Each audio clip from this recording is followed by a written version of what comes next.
Hello folks, Eric here again with Thrifty Survivor, and once again I'd like to welcome you to our Thrifty Survivor YouTube channel. Now what I'm going to be doing today is a review on a knife that I don't actually own, I don't actually have, but our cameraman Brian brought this over and figured it'd be a good idea for me to do a review on his knife. Brian, come on around here. The cameraman always is behind the camera, so y'all never get to see him. So here he is. This is Brian. Howdy, folks. All right. Okay, and this is his knife, and I'm going to be doing a review on it here real quick. This is actually the SCHF38. Now this is actually kind of a smaller, similar version to the SCHF37. Or the 37M, which I did a review on earlier. It's not exactly a smaller version of that because there are some differences. It's a narrower blade. It is a full tang. I don't know if you can see this, but it's a full tang, about a 1/4 inch thick blade, just like those others. And it's a drop point blade. Anyway, now the metal is actually 1095 high carbon steel. Okay, this is not a stainless steel blade, but some of you purists actually might prefer this. One of the things that is nice about that is it's less likely to chip than a lot of your stainless steel blades might be. Now I haven't had any issues with the other Shrade knives, but for you purists, just want to let you know that this is a high carbon steel blade, not stainless steel.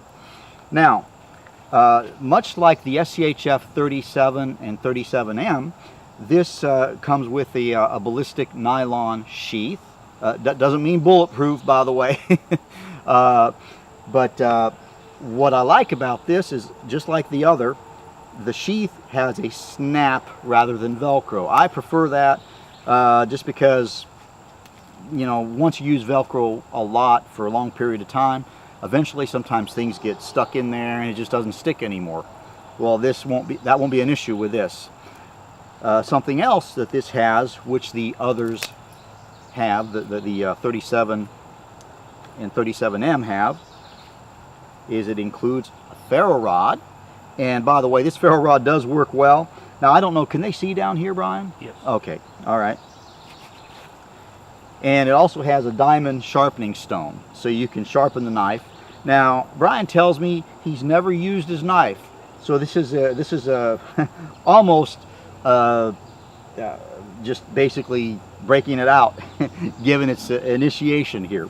So anyway, so these are things that you might be familiar with if you watched our previous videos. Now I'm going to stick this back in here because obviously it doesn't have to be sharpened. It should be nice and sharp. Now, one thing I'm going to mention, the ferro rod does come with a very adequate striker. I mean, this thing is thick. I don't know if you can see it. I'm going to kind of move up a little bit closer here. Hope it's in shot here. But you know, really, you don't even have to use the knife for it. But the knife, the SCHF38 also has a 90-degree angle on the spine. And what's nice about that is you can use the spine for striking a ferro rod. If, for instance, you want to purchase a different ferro rod, or you lose this one, or whatever. Also, this is not exactly a finger choil down here. It's too small. But personally, I'm going to try to use this here like I did the finger choil on our other knives. For striking rather than using the spine. There's two reasons. One is it doesn't, you know, the black doesn't wear off, so it'll keep the knife looking nicer if you care about that. But I actually find that actually keeps the ferro rod in a better position for striking. So now what I'm going to do is just to demonstrate that for you, I did bring some of our famous Vaseline soaked, I double bag it, Vaseline soaked cotton balls. And the reason I make this is it's actually great just to carry around with you. Just makes starting a fire a whole lot easier. If you're not if you end up in a survival situation, just having this with you could be a lifesaver, particularly if you're just not familiar with starting a fire, or you just aren't, you know, well, you're concerned that your fire starting skills might not be up to par. This makes it a whole lot easier. Anyway, it's not a review on the cotton balls. So now I'm just going to take a pinch of this. Now these are full-size cotton balls, but for starting a fire, unless you're real dumb, you probably just need about that much. And what I generally will do is I'll just take a stick and put a little bit of this around the stick.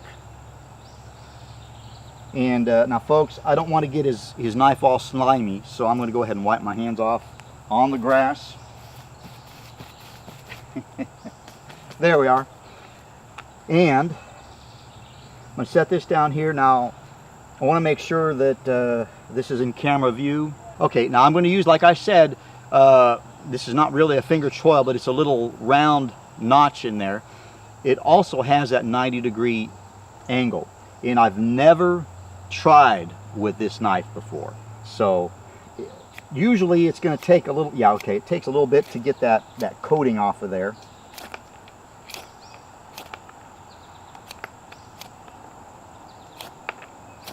All right, come on, there we go. All right,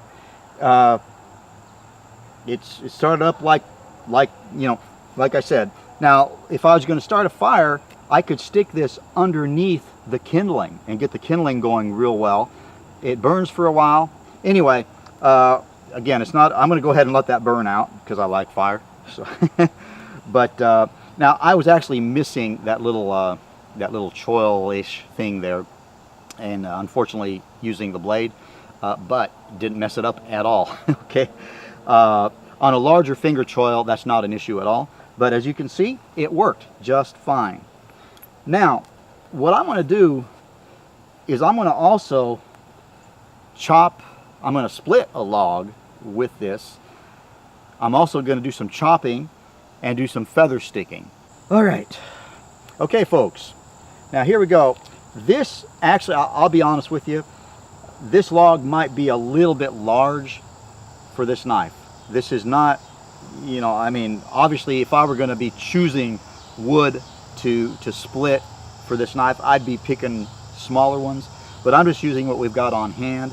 This, by the way, is maple.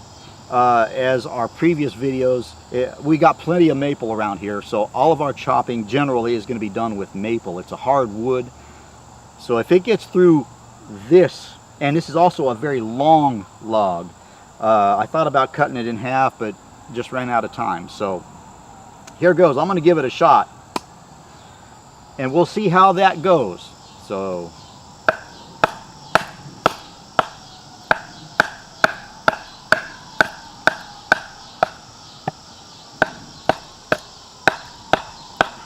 okay, I'm gonna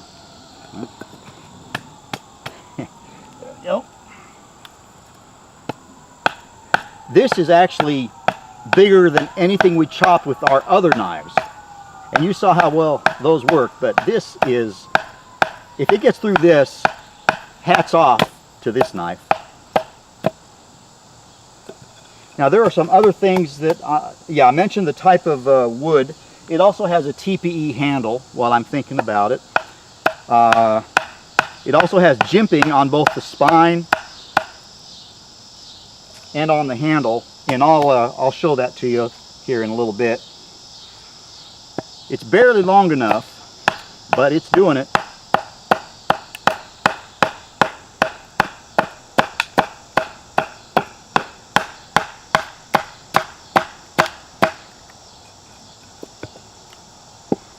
The log is getting away from me. So you got to watch these logs. They'll get away from you sometimes. You don't want to have to ever, you know, you don't want to ever have to run after them, because they're quick on their roots. It's getting through it.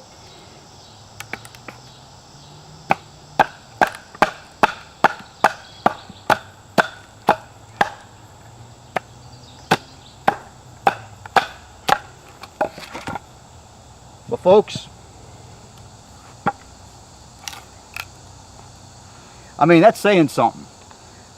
This actually had kind of a knot in here also. And normally when you're splitting logs with a knife, you're going to be doing something probably about half that length. It still got through it. I mean, I was actually, to be honest with you, I was kind of wondering if it would get through it. This is, the blade is only 5.77 inches on this knife.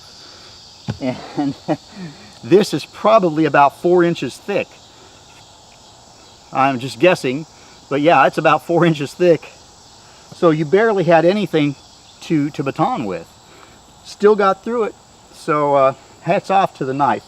Now, as I mentioned earlier, the knife does have a TPE handle, which is basically kind of like a rubberized plastic. And what's nice about it is it gives you a good firm grip. The shape of the handle, you can probably see it here, is really just perfect for me. It just depends on the individual.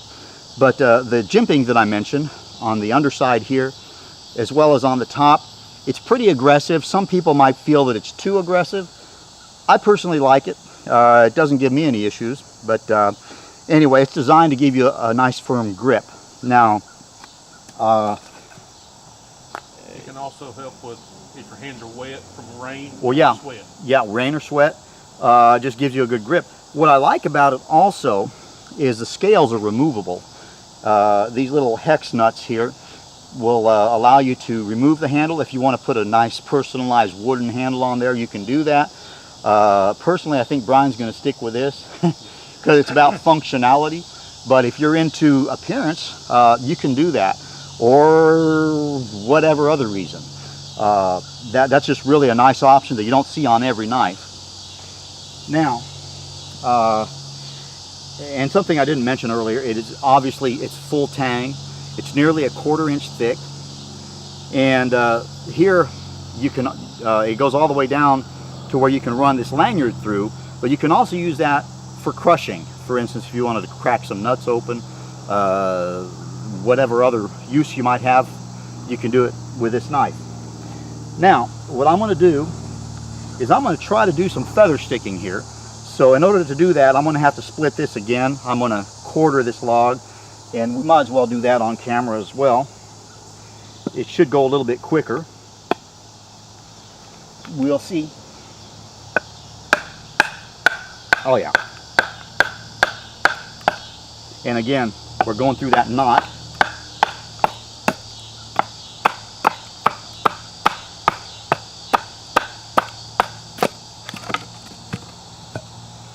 Okay, now let's do some feather sticking.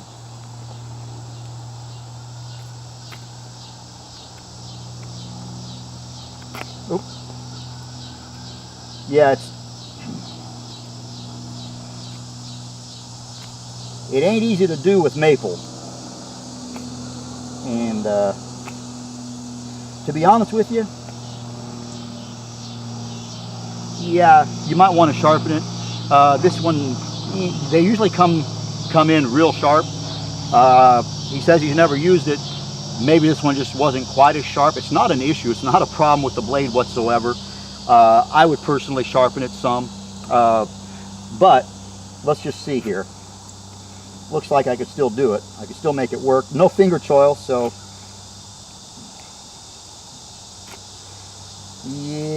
yeah, you can do it. Here we go. Well,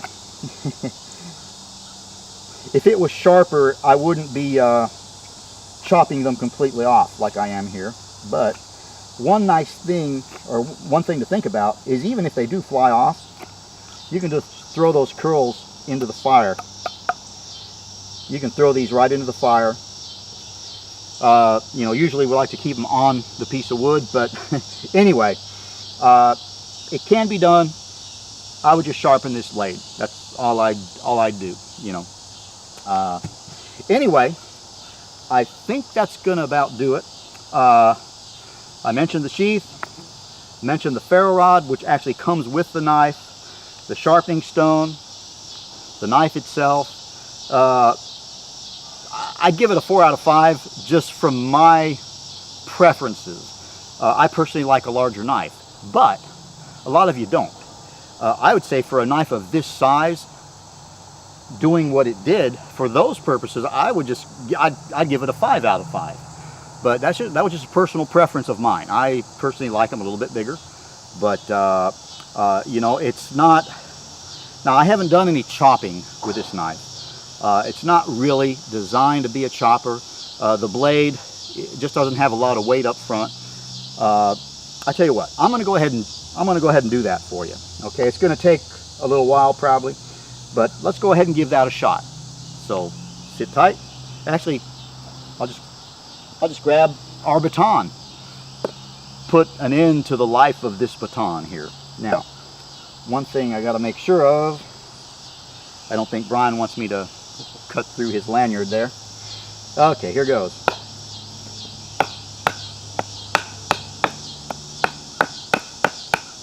Yeah, it's a whole lot harder with a first off a shorter blade, as well as doesn't have as much weight up front, but it's still getting through this. And again, folks, remember, this is maple. This isn't pine. You know, with pine, I'd probably be about halfway through it by now already. And by the way, when you chop wood, if you're planning on starting a fire, save the chips. They make great kindling. Or, you know, if you're planning on starting a fire down the road, you know, a few days down the road, if you're good for now, save those chips, especially if you're in a survival situation, because those chips can come in handy down the road.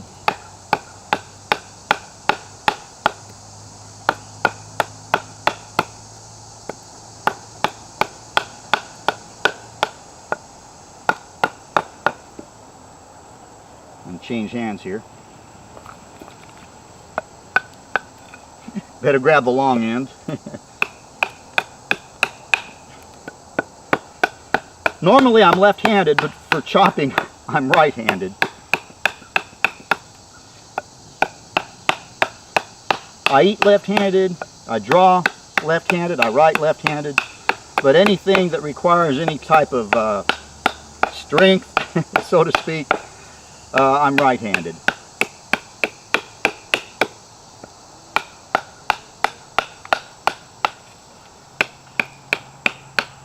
Yeah, as I figured, you know, it's going to take a little bit longer with this knife as it did with the others.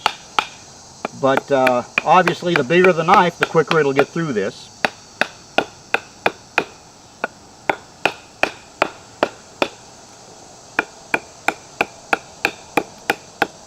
Now, one thing I will mention, if I was in a survival situation, and I was planning, well, for instance, if I was planning on heading out into the woods, I'd want a good knife like this one. But unless your knife is really a chopper, I'd probably bring a little saw, just a folding saw, some type of folding saw, because you're going to burn a lot less calories cutting through wood that way. Even with a larger chopper, you'll probably burn more calories than you will with a saw. The smaller knives like this, you burn a whole lot more calories. So, you know, if you're conserving nutrition, just a heads up on that. I'll let you know, you might want to go ahead and think of some type of a foldable saw, a pruning saw. You can pick up pruning saws on Amazon for about 15 bucks, and they're pretty decent ones. And what's nice about them is they fold down to about the size of this knife, and when they open up, they're great. Now, I'm bound and determined to get through this. It can be done. Folks, look, I'm just going to leave it as is. This is not a chopper. It wasn't never intended to be a chopper. If you really had to, though, yeah, eventually you'll get through that. If it was pine, you would, I'd been through it by now. And truthfully, for starting a fire, pine is better anyway. It just depends on what you got available to you. Pine is usually pretty easy to find.